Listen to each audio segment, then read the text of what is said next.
Halo, Assalamualaikum warahmatullahi wabarakatuh. Sampai jumpa kembali buat teman-teman dimanapun kalian berada. Pada kesempatan kali ini, seperti biasa, saya mau sharing seputar kisah keajaiban sholawat. Saya terima kasih banyak kepada kalian semua yang sudah mendukung channel ini. Dan pada kesempatan kali ini, saya mau sharing berbagi cerita kisah keajaiban sholawat yang dimana apa sih sholawat yang harus kita amalkan gitu kan, ataupun langkah mengamalkan sholawat biar istiqomah gitu. Nah, pada intinya kita harus konsisten dulu gitu, mau sholawat apa, terus di waktu kapan kita mau melakukannya, atau misalkan ada waktu luangnya setelah bekerja ataupun sedang bekerja, di jam berapa kita bisa istiqomah untuk bisa menjalankan sholawat tersebut gitu. Nah, itu yang kita harus siapkan gitu. Nah, kalau saya secara pribadi adalah menyiapkan waktu setelah beresnya semua pekerjaan gitu ya, biar kita tuh fokus dan istiqomahnya, biar misalkan setelah saya karena kerja di jam 7 sampai jam 4 sore. Nah, mungkin ada aktivitas di rumah gitu kan, bersih-bersih di rumah, atau misalkan ada hal-hal untuk kita kerjakan, misalkan habis sholat isya kita baru ada waktu untuk mengamalkan sholawat misalkan. Nah, saya waktu itu ataupun saat ini juga masih mengamalkan sholawat, yaitu Sajaratul Nukut ya. Sholawat yaitu Allahumma sholli ala Sayyidina Muhammad wa ala ali Sayyidina Muhammad, dan diamalkan 400 kali setelah sholat isya gitu. Dan itu saya udah punya niat dan tekad mau mengamalkan sholawat tersebut gitu. Nah, bagaimana kita untuk bisa istiqomah? Ya kita mungkin di awal kita memaksakan diri gitu kan, karena sekarang kita bisa, mungkin hari esok belum tentu bisa misalkan. Nah, bagaimana kalau misalkan kita ada aktivitas di luar? Ya kita melakukan sholawat juga kalau misalkan di kendaraan sedang bawa motor, atau misalkan sedang membawa kendaraan roda 4 misalkan. Ya kita sholawat sambil membawa kendaraan gitu, misalkan seperti itu. Ya intinya dipermudah lah apa yang kita bisa gitu. Kalau misalkan bisanya di rumah setelah baca sholat isya, ya kita lakukan gitu. Dan yang kita lakukan juga tidak sampai berlarut-larut sih kalau menurut saya, dan simple dan mudah gitu. Asal kita istiqomah, niatnya tetap selalu niatnya itu tidak kendor gitu. Niatnya itu benar-benar sungguh-sungguh, harusnya seperti itu.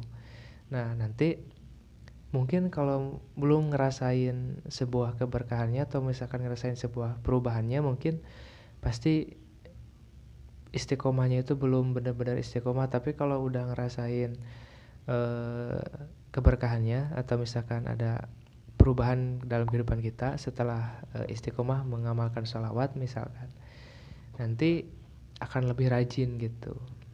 Dan nanti juga Allah akan berikan kita jalan dan kemudahan. Pada intinya penting nih buat kalian semua, kalau sudah mengamalkan sholawat ya, kalian semua harus selain mengamalkan sholawat, kita juga harus menjaga ucapan yang salah gitu. Kita harus menjaga ucapan kita dari ucapan yang salah, menjaga pandangan kita dari pandangan yang salah gitu ya, ataupun sikap kita yang salah terhadap orang lain. Jangan menyakiti orang lain gitu ya. Tetap istiqomah, melakukan sholat 5 waktu juga, melakukan hal-hal yang baik, hal-hal yang positif gitu kan, dan menghindari dari hal-hal yang buruk gitu. Jadi itu juga penting gitu. Kalau sudah mengamalkan sholawat, kita juga penting melakukan hal-hal yang lainnya juga gitu. Nah, setelah itu kita istiqomah di angka 40 hari misalkan. Nah, kita rasakan nih, ada apa nih kisah keajaiban yang sudah kita dapatkan setelah 40 hari. Kalau misalkan belum ada keajaibannya, ataupun belum ada perubahan kepada kehidupan kita, berarti tanpa disadari niat kita sudah luar biasa gitu. Karena kita sudah istiqomah, itu yang pertama. Kedua, kita sudah niat yang benar-benar percaya diri gitu. Ya kita pada intinya istiqomah di 40 hari itu ya kita sudah melakukan niat yang bagus gitu. Nah tinggal sebuah belajar lah, intinya belajar di 40 hari ini pasti banyak perjuangan, banyak hal-hal yang kita lakukan mungkin ya, kita untuk menyiapkan waktu dan untuk mengamalkan sholawat tersebut gitu. Nah nanti seiringnya waktu setelah mengamalkan 40 hari itu, kalau kita tidak melakukan sholawat ataupun kita tidak membaca sholawat, itu ngerasa ada yang kurang gitu. Ngerasa kita tidak, kayaknya belum ngamalin sholawat nih gitu. Nah dan pada akhirnya kita tuh ngerasa rugi ataupun ngerasa kehilangan atau ngerasa gelisah atau gimana gitu ya kalau belum ngamalin sholawat. Kalau sudah merasa seperti itu sangat luar biasa gitu. Walaupun belum ada perubahan, tapi pada intinya itu udah ada perubahan sebenarnya gitu. Perubahannya karena kita udah mengamalkan sholawat, memaksakan diri, dan setelah itu kita tidak melakukannya atau karena kesibukan atau apapun lah gitu, atau karena kita sakit atau apa gitu ya. Nah jadi kita ngerasa ada yang kurang gitu. Nah itu adalah sebuah keajaiban yang sudah kita dapatkan sebenarnya.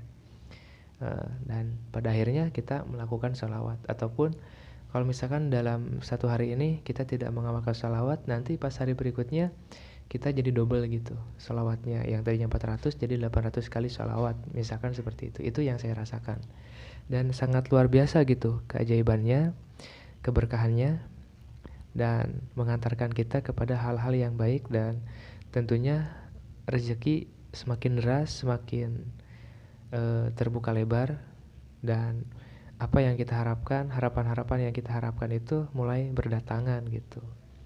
Dan biasanya kalau sudah mau detik-detik datangnya sebuah keberkahan ataupun detik-detik sebuah perubahan, biasanya itu ada hal-hal yang membuat kita itu ngerasa kurang yakin, ngerasa kita tidak percaya diri, ngerasa percuma gitu udah ngamalin sholawat tapi belum ada perubahan. Nah kalau udah ada tanda-tanda itu datang, ya kita tinggal mempersiapkan diri untuk menjemput sebuah perubahan yang akan kita dapatkan ataupun doa yang Allah akan kabulkan kepada kehidupan kita. Nah paling itu yang saya sampaikan pada kesempatan kali ini. Mudah-mudahan bisa membantu buat teman-teman semua untuk semangat lagi mengamalkan sholawat dan tetap selalu istiqomah. Sholawat apa aja yang kalian bisa, apapun yang kalian mau gitu kan. Karena mungkin di setiap orang itu beda-beda ya keinginannya. Ada yang sukanya sholawat pendek tapi banyak gitu kan. Ada juga yang bersholawat panjang tapi hitungannya sedikit. Dan ada juga yang bersholawat tanpa hitungan gitu ya. Nah dan banyak lah ya mengamalkan sholawat, sholawat apa aja gitu. Nah itulah awal cerita saya mengenal sholawat ataupun mengamalkan sholawat Sajaratul Nukut 400 kali setelah sholat isya. Paling itu yang saya sampaikan. Wabillahi taufiq wal hidayah. Wassalamualaikum warahmatullahi wabarakatuh.